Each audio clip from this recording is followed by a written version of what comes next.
ஒரு மர்மமான மனிதர். ஆபிரகாம் ஒரு யுத்தத்தை முடித்துவிட்டு திரும்பும் போது திடீரென்று ஒரு மனிதன் அவருக்கு முன் வந்து நின்றார்.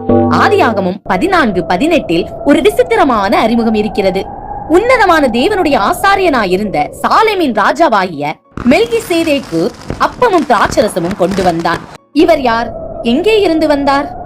எபிரேயர் 7 சொல்லப்படும் தகப்பனும் தாயும் வம்ச வரலாறும் இல்லாதவர் என்கிற ரகசியத்திற்கும் இயேசுவுக்கும் என்ன சம்பந்தம்? பெயரின் ரகசியம். மெல்கிசேதேக்கு என்பது வெறும் பெயர் அல்ல, அது ஒரு அதிகாரம். எபிரேய நுணுக்கம். மெல்கி என்றால் ராஜா, சேதேக் என்றால் நீதி. எனவே இவர் நீதியின் ராஜா. அவர் சாலேமின் ராஜா. சாலேம் என்றால் சமாதானம்.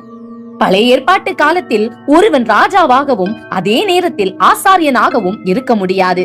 ஆனால் மெல்கிசேதேக்கு மட்டுமே அந்த 2 அதிகாரங்களையும் ஒரே நேரத்தில் கொண்டிருந்தார். இது யாருடைய நிழல்? ராஜாதி ராஜாவும் நம்முடைய மகா பிரதான ஆசாரியனுமான இயேசுவின் நேரடி நிழல்.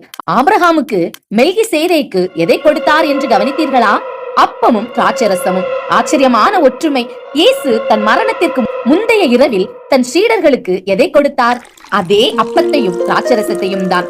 ஆபிரகாம் ஒரு பெரிய வெற்றியை பெற்ற பிறகு இந்த உணவை பெற்றார். இயேசுவின் பலியின் மூலமாக நாமும் பிசாசின் மேல் வெற்றி பெற்ற பிறகு அந்த ஜீவ அப்பத்தை பெற்றுக் கொள்கிறோம். 2000 ஆண்டுகளுக்கு முன்பே திருவிருந்து மெல்கிசேதேக்கு மூலமாக ஒரு நிழலாக காட்டப்பட்டது. லேவிக்கு முந்தைய ஆசாரியன் இஸ்ரவேலர்களின் ஆசாரியர்கள் அனைவரும் லேவி வம்சத்தில் வர வேண்டும் என்பது சட்டம். ஆனால் லேவி பிறப்பதற்கு முன்பே மெல்கிசேதேக்கு ஆசாரியனாக இருந்தார். வியப்பான உண்மை என்னவென்றால் ஆபிரகாம் தன் கையில் இருந்த எல்லாவற்றிலும் 10 மெல்கிசேதேக்கு கொடுத்தார். இதன் மூலம் ஆபிரகாமின் சந்ததியில் வரப்போகும் லேவியர்களும் மெல்கிசேதேக்கு கீழ்ப்பட்டவர்கள் என்பது உறுதியானது. இயேசு லேவி கோத்திரத்தில் பிறக்கவில்லை, அவர் யூதா கோத்திரத்தில் பிறந்தார். அவர் மெல்கிசேதேக்கின் முறைமையின்படி நித்திய ஆசாரியனாக இருக்கிறார். சங்கீதம் 110:4. எபிரேயர் 7:3 சொல்கிறது, அவன் தகப்பனும் தாயும் வம்ச வரலாறும் இல்லாதவன், அவன் நாட்களின் ஆரம்பமும் ஜீவனின் முடிவும் மற்றவன். வேதாகமத்தில் மற்ற எல்லா நபர்களுக்கும் பிறப்பு இறப்பு எழுதப்பட்டிருக்கிறது. ஆனால் மெல்கிசேதேக்கு இவை வேண்டுமென்றே மறைக்கப்பட்டுள்ளன. ஏன்?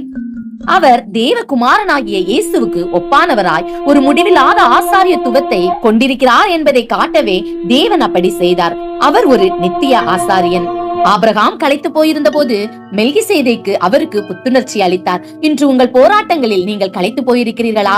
உங்களுக்காக பரிந்து பேச ஒரு நித்திய ஆசாரியன் பரலோகத்தில் இருக்கிறார். அவர்தான் இயேசு கிறிஸ்து. அந்த மர்ம ராஜாவை உங்கள் வாழ்க்கையின் ராஜாவாக ஏற்றுக்கொள்ள நீங்கள் தயாரா?